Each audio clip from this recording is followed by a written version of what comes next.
All history is written by people who have agendas. There is no such thing as a point of view which is nobody's point of view. I mean, this is what I call critical realism. Yes, fake news exists, but that doesn't mean nothing happened. One of the great things about having copies of copies of copies is that we've got hundreds, thousands of manuscripts of the New Testament. Almost all the other texts from the ancient world we know only through one or two medieval manuscripts. Lucretius, the great Epicurean poet from the 1st century BC, his work was lost completely, discovered in one manuscript. Excuse me, we've got all these manuscripts of the New Testament going way, way back. In Luke, you have Jesus telling Peter to go and catch some fish, but then elsewhere, Jesus is walking by the lake and simply calls Mark, them. It's simply calling James and John and Peter and so That's on. right.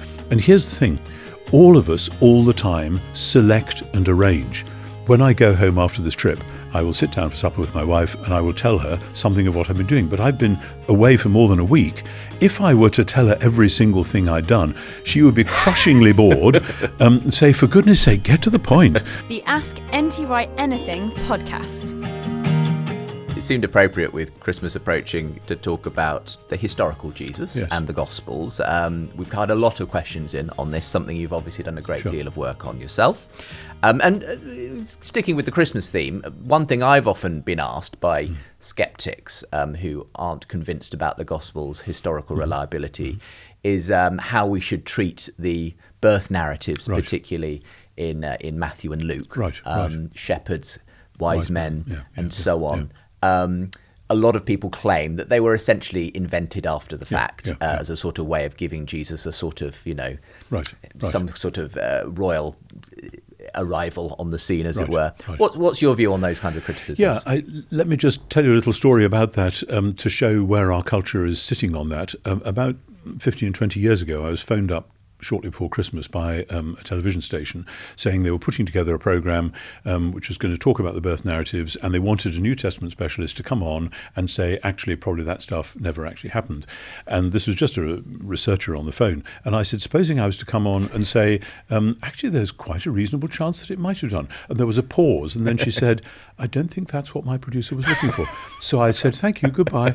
But, that's how our culture is slanted right now. They don't want to hear that actually, I'm an ancient historian. I study texts in which most of the incidents that we know about in the ancient world are described once and once only. That's how you get from Tacitus or Suetonius or any of the other great writers.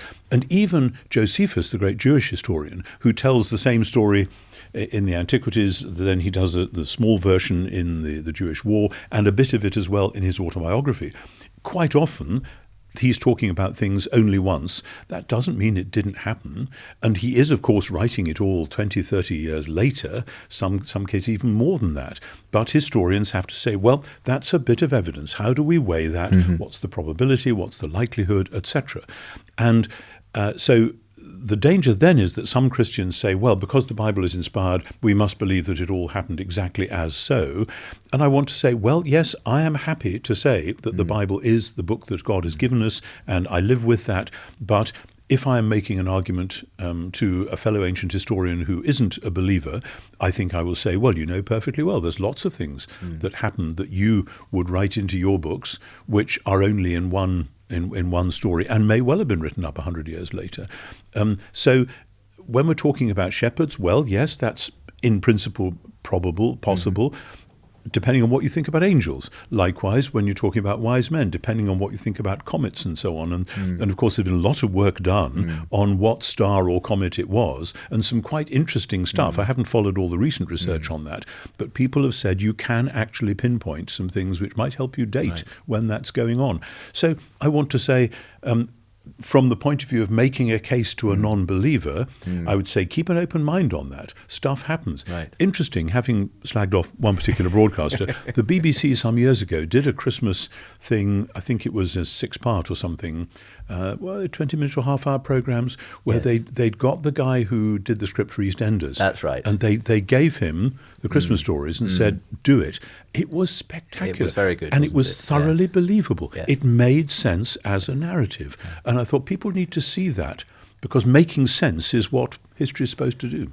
Let's turn to some of the questions that have come in generally on the historical Jesus and the Gospels, Tom. Here's one. and I'll ask you to be as brief as this person asks you to be. JD in Los Angeles says, what would you say is the most straightforward, succinct way to explain the historical accuracy of the Gospels? The answer is immerse yourself in the world of first century Jews. Understand the pressures of Greek culture, of Roman Empire, of Jewish aspirations and hopes. Get used to the language in which they framed those hopes, and then you will read a story of a young would-be prophet saying it's time for God to be king, and you say, yep, that's the kind of thing that would make sense in the late 20s, early 30s, under Herod, under Tiberius Caesar, etc. Now, if that makes sense, what sort of sense does it make? What sort of redefinitions are going on? Is this what other people meant by God being king? And so on and so forth. And there's all sorts of things in the Gospels which really do make sense. And as I said before, that's what history is supposed to do. Now, again, if you're talking within the family of the church, then it's perfectly okay to say God intended us to have these texts. That doesn't mean that we necessarily know how best to read them, but it's a start. But if you're talking to people outside in the world, I want to say, no, this is public truth. Yeah. We know just as well that Jesus of Nazareth went about saying it's time for God to become king and redefined that in terms of his own work. We know that just as well as we know that Julius Caesar was assassinated in 44 BC, as we know that Jerusalem was destroyed in AD 70. And if somebody wants to be skeptical and say, actually, we don't know anything about anything that happened before about 1500, then, well, okay, you can pull the house down on top of you. The frequent objection I hear is, but these sources that you claim are just as, stand up just as well against other ancient historical sources were written by people invested in this stuff, yes, were written by the followers, so therefore we can't trust them. All history is written by people who have agendas. There is no such thing as a point of view which is nobody's point of view. I tell the students there is no such thing as an epistemological Switzerland. There is no neutral ground where you can stand from which you can declare that you're seeing everything clearly. I mean, David Hume, the great skeptic in the middle of the 18th century, he had massive agendas. Edward Gibbon, who wrote The Decline and Fall of the Roman Empire, he had a huge agenda. Do we think that he is objective? Do we think that Josephus, the Jewish historian, is objective? No, he's got all kinds of stuff going on. That doesn't mean that nothing happened. Right. I mean, this is what I call critical realism, which is, I use that phrase in a general sense. And the way I define it is this: yes, fake news exists, but that doesn't mean nothing happened. On a related subject, Rob in Toronto, Canada asks, you and Bart Ehrman, another well-known New Testament scholar, probably share the stage as the two most recognised names in New Testament studies, but clearly you and he are on opposite ends of the theological spectrum. While this may be a broad question, what's your response to Ehrman's assertion that there's very little we can say about the reliability of the New Testament in terms of knowing what the original manuscript said? As Ehrman famously says, all we have are copies of copies of copies, etc., which renders our ability to know what the original text says almost impossible. One of the great things about having copies of copies of copies is that we've got hundreds, thousands of manuscripts of the New Testament. Almost all the other texts from the ancient world we know only through one or two medieval manuscripts. Lucretius, the great Epicurean poet from the 1st century BC, his work was lost completely, discovered in one manuscript in 1417 by Poggio Bracciolini, and that has revived Epicurean studies. That one manuscript. Excuse me, we've got all these manuscripts of the New Testament going way, way back, and the fact that we've got copies of copies of copies means that we can jolly well go back to a very solid basis, much more solid than for any other ancient texts, whether it's Homer and Virgil, whether it's Caesar and Cicero, whether it's Seneca or Suetonius. Not a problem, guys. And I think Bart Ehrman would have to admit, yes, the New Testament text is pretty secure. Of course, there are one or two passages where we say, not quite sure if this bit was originally part of the text or not. It may have come in, somebody may have added a gloss, or somebody may have accidentally missed a bit out. All manuscripts are like that. When I write a book and somebody copy edits it, that happens now as well. It doesn't mean I didn't write it. In my experience, having done a few of my Unbelievable shows with Bart Ehrman as well, I was interested actually when I did sit down to debate this particular issue with him across with another Bible scholar, that actually it turned out there were relatively few really contested issues, and even in the ones where it was contested whether Jesus felt pity or was angry when he saw such and such. Well, Bart had an opinion on which it was. He felt we could actually know which it was. So in a sense, it doesn't. When you actually get down to brass tacks, it doesn't quite seem as mystifying as it's sometimes not nearly presented. as much of a problem as people sometimes think. I think I mean, I don't know Bart very well. I've been on panels with him and debated with him here and there, and we once did a podcast debate some years ago. But he comes from, as he says frequently, a very, very, very conservative Christian background, which was his original background, which he then threw over for whatever reason. But in that very narrow, restricted background, it's basically all or nothing. You either have every single syllable of the Bible is literally true, or if the glass cracks, the glass cracks. And it's like actually some very traditional Catholics who, if the Pope is wrong on one issue, he's quite possibly wrong on everything. Now, I've never lived in that kind of sharply defined, narrow world. I've never had to break out of it. I have been able to make my way as a historian, as a believer, and to look at the texts and the big picture and find my way. To give him his due, I think Bart has told me in his own journey that he sort of went on a journey which took him out of that.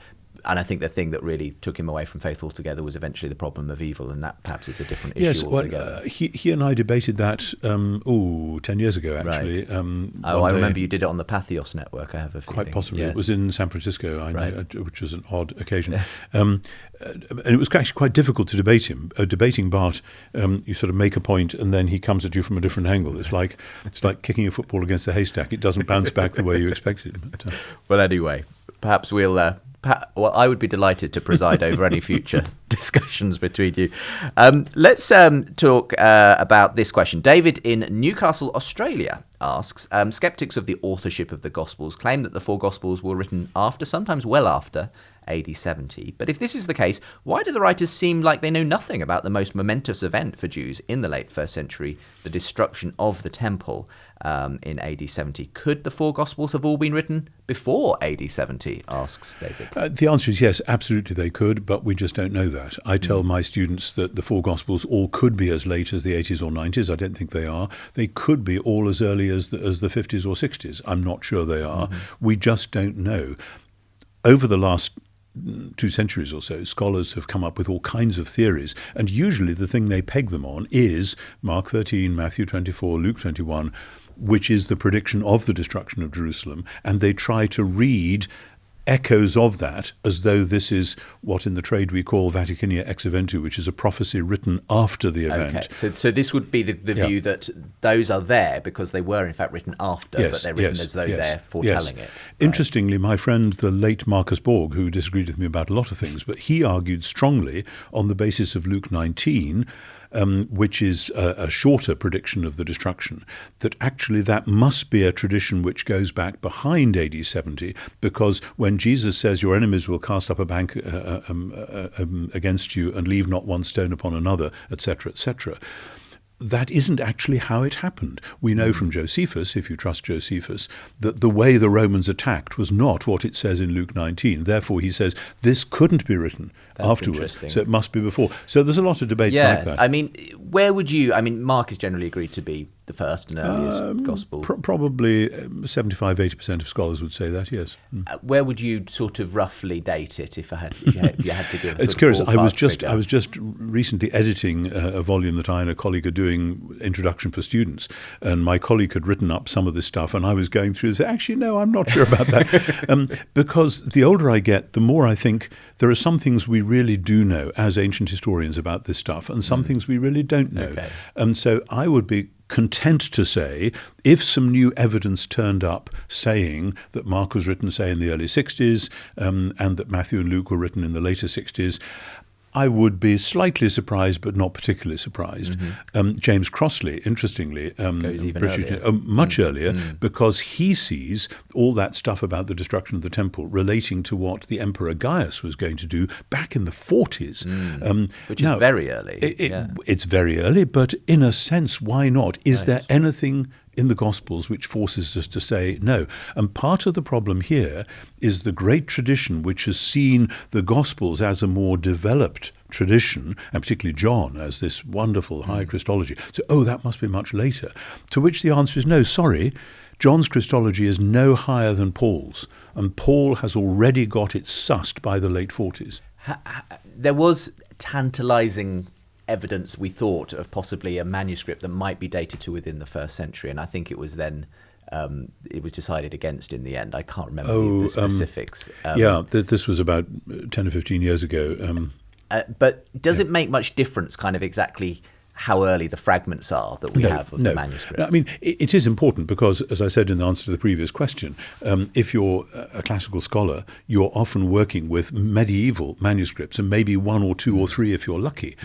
If instead we've got lots and lots and lots of fragments from the second and even more from the third and even more from the fourth century, all converging on this explosive event that's happened, then this doesn't happen by accident. Let's talk about the way the gospel writers put things across sometimes. How about this one from Josh in San Antonio, Texas? How do you account for the different stories of the calling of Peter to ministry in the Gospels? Is it true that Jewish writers would change the details of stories they wrote down in order to make a bigger point? A scholar told me this, and it's been bothering me for some time. If this is true, how do we know what's quote-unquote true in a Western sense, each and every detail, and what's quote-unquote true in a Jewish sense, the broader meaning of the story? Perhaps you could just begin by outlining what the differences are in the stories of the calling of Peter in the Gospels. In Luke, you have Jesus doing this extraordinary thing, telling Peter to go and catch some fish, and Peter says, look, we've worked all night, hasn't done anything. And then he says, depart from me because I'm a sinner, and Jesus says, actually from now on you'll be catching people. But then elsewhere Jesus is walking by the lake and simply calls Mark, them. It's simply the calling of James and John and Peter and so on. That's right. But then, of course, in John 21, when, again, Peter has gone fishing, then it's the risen Jesus who says, come and have breakfast. And then, Simon, son of John, do you love me? And I have no problem saying that actually in real life things may well happen in different sequences. What strikes me about the question is this touchingly almost naive view, sorry to the question, I don't want to be rude, That's all right. but that we in the West believe in unvarnished facts and that other cultures select and arrange them. And as everyone knows who's ever seen anything in the newspaper that they actually know something about, the details are wrong. Yes. And likewise, I have taken part in various television news programs when I've been working in public life, and to watch how the editors will very carefully present a particular angle and very carefully screen out something else that might just tell a different story. I'm sorry, if we think that we know about unvarnished facts, then this is a modern bit of positivism that we have to repent of. This has come to me more forcefully, having had the experience of writing a book myself, in which I presented some conversations and dialogues I had with people, but I presented them for the sake of the way I wanted to make the points I wanted to make. And I realised as I was doing that, as I cut out some individuals who were present in the conversations and so on, this is probably what the gospel writers were doing at various points. Well, they had their own reasons for John says things. At the end, Jesus did many other things, and if you were to write them all down, the world would explode. There wouldn't be enough room. And this is one of the most basic points to get across to people, because people speak as if the Gospels are the kind of transcript that you'd get if you'd had a video camera with the camera rolling, the tape recorder going, and then every single thing gets written down. Well, sorry, no. Jesus spends a lot of time with the disciples, and most of the time I think he was not telling them parables. He'd probably say, is it time for supper yet? Or you look a bit sick, what can we do about that? There's 1,000 different conversations which are not reported. And here's the thing. All of us, all the time, select and arrange. When I go home after this trip, I will sit down for supper with my wife and I will tell her something of what I've been doing. But I've been away for more than a week. If I were to tell her every single thing I'd done, she would be crushingly bored and say, for goodness sake, get to the point. So I'd have to select and arrange, not in order to tell lies, but because that's what we all have to do. And if you ever meet somebody who doesn't select and arrange, a young child just blabbing along, or somebody who's stoned out of their mind and just rambling, that's very tedious. And so, for instance, the critic who says, but the Bible can't be true because in this particular gospel you have Jesus in the temple doing his thing now and later on it's somewhere else. You're saying they're treating it wrong. If anyone's bothered about this, I would say go to the Gospels and look at the story of Peter denying Jesus and the cock, or the rooster as the Americans call it, crowing. How often does that happen? And what is the precise sequence? Get hold of Matthew, Mark, Luke and John and try and line it up. And as many people have shown, the only way you can make all those stories fit in the way they're told is by having the rooster or cock crowing 9 times, which is what none of the narratives say. So in order to prove that they're all true, you have to prove that they're all false. And this is a way of saying, lighten up, guys. We'll delve into this in another podcast, because I have got questions on your view on inerrancy and that sort of thing. So we'll come to that another time. But we'll put a pin in that for the moment. Sure. Okay, how about one last question as we draw to the end of today's podcast? Thomas in Washington State, number of questions from North America on today's show. How do you visualize the ascension? Do you think Jesus actually floated up into the sky? That's a good question. And obviously, this occurs at the end of Luke and the beginning of Acts. And for Paul and the others, they are taking very often Psalm 110, the Lord said to my Lord, sit at my right hand till I make your enemies your footstool. And they're taking Psalm 8, the Son of Man is now crowned with glory and honour, with all things put in subjection under his feet. And I think they know perfectly well that these are earthly words about a heavenly reality, but more complicated, about a heaven plus earth reality. That's the first thing I think to say about the ascension, is that for us, because we are innate Epicureans, that is to say, we live in a worldview where heaven is a long way away, we imagine that if Jesus goes to heaven, he is not relating to us anymore. He's gone away and left us by ourselves. And the answer is no. In the biblical worldview, heaven and earth are meant to join together. And where heaven and earth join together is the temple. And to say that Jesus is now in heaven is to make a statement about the true temple being now Jesus' own human body. John says that. He spoke of the temple of his body. Then we say, well, okay, how does that work, granted that heaven and earth are not fully joined together as they will one day be? And then we find that there are some passages in the New Testament which talk in a sort of upstairs, downstairs language, and some which talk in a secret and hidden but to be revealed language. So that, for instance, in 1 John 3, he says, when Jesus appears, we will be like him, for we will see him as he is. When he appears, and that appearing is as though he is present but behind a curtain, and one day the curtain will be drawn back, and we will realize he's been just there all along. Right. And Paul says the same in Colossians 3.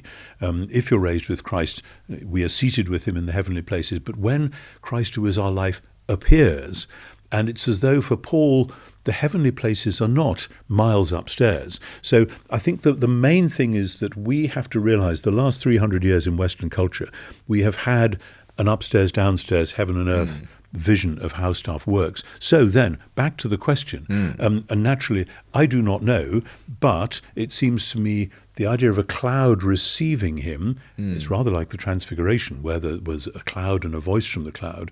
This is like the cloud and the fire in the wilderness. This is the living presence of God saying, this really is my son, he is now with me. And if that means that there is some vertical movement, then I've no problem with that. The danger is precisely because of our culture, we think, oh, so Jesus is some kind of weird spaceman. And then, of course, that plays into the wrong view of the second coming as well, that Jesus is going to be floating downwards on a cloud. And I just think we have to lighten up about that, including all those wonderful stained glass windows which have a cloud with 2 feet sticking down, you know. No, I don't think that's how it was, actually. Okay.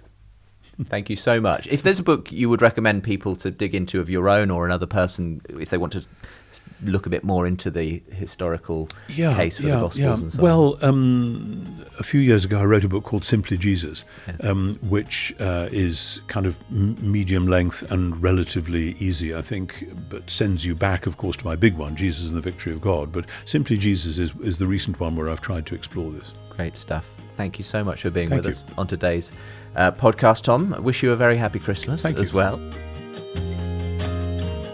Hello, this is Tom Wright speaking to you from my study here in Oxford in England.